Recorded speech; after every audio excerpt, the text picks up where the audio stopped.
8 কর্মদিবসের মধ্যেই পে কমিশনের রিপোর্ট জমা হবে। যদি এই ডিসেম্বরে মানে এই 8 কর্মদিবসের মধ্যে যদি পে কমিশনের রিপোর্ট জমা না হয় তাহলে পে স্কেল নিয়ে আর কথা বলবো না। একবারে সবকিছু এই ভোরের আলো পেজকেও বিক্রি করে দিব, পেজই চালাবো না। কমিশনের কার্যক্রম চলমান, তারা নিজেদের মধ্যে আলাপ আলোচনা বা যা কিছুই কার্যক্রম সবই চলছে। যে কোনো সময় তারা প্রধান উপদেষ্টার কাছে রিপোর্ট হস্তান্তর করবে। আর প্রধান উপদেষ্টার কাছে রিপোর্ট হস্তান্তর করা হলে আমরা আশাবাদী তার 15 দিনের মধ্যে, কমপক্ষে 15 দিনের মধ্যে ইনশাল্লাহ গেজেট জারি হবে। কারণ আমাদের মাননীয় প্রধান উপদেষ্টা কিন্তু একবার বলে দিয়েছেন যে যথা সময়ের আগেই যেন পে কমিশনের রিপোর্ট তার কাছে জমা দেওয়া হয়। এটা কিন্তু প্রধান উপদেষ্টার সাথে পে কমিশনের যখন বৈঠক হয় তখনই কিন্তু প্রধান উপদেষ্টা এই কথা বলে দিয়েছেন। এবং প্রধান উপদেষ্টা একথাও বলেছেন কমিশনকে যেন স্বাস্থ্য খাতের প্রতি বেশি একটা জোর দেওয়া হয়, অর্থাৎ চিকিৎসা ভাতা বা চিকিৎসা বীমা এরকম কোনো একটু কিছু একটা করার জন্য কিন্তু প্রধান উপদেষ্টা জোর চাপ দিয়েছেন, জোর গলায় বলেছেন। শেষ হবে এ মাসের মধ্যেই কমিশন রিপোর্ট দিবে। এটা ঠিক যে এই ডিসেম্বরের মধ্যে আর আছেই তো 1 সপ্তাহ।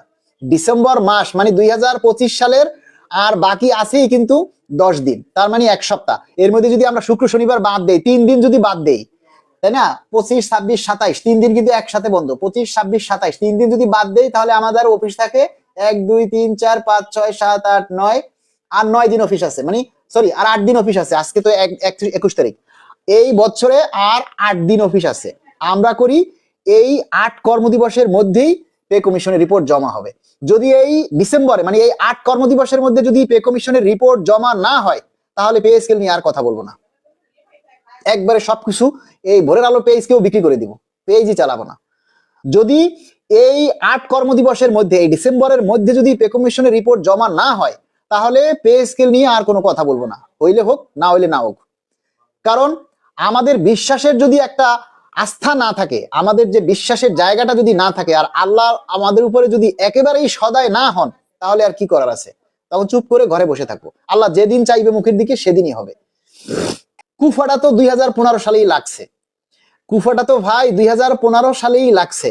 2015 সালেই পে স্কেলের উপরে সিলমোহর মাইরা দিছে, আর যাতে পে স্কেল না হয়। যেমন কয় না যে মানুষ যদি নামাজ ঠিকমতো না পড়ে, কত ওয়াক্ত বানি কতটা জুমা যদি না পড়ে তাহলে বলে না আল্লাহ তার মনের মধ্যে সিলমোহর মেরে দেয়। তেমনি 15 সালে আওয়ামী লীগ সরকার পে স্কেলের উপরে সিলমোহর মেরে দিয়েছে। আমরা আশাবাদী এই অন্তর্বর্তীকালীন সরকার সেই সিলমোহর ভেঙে দিবে।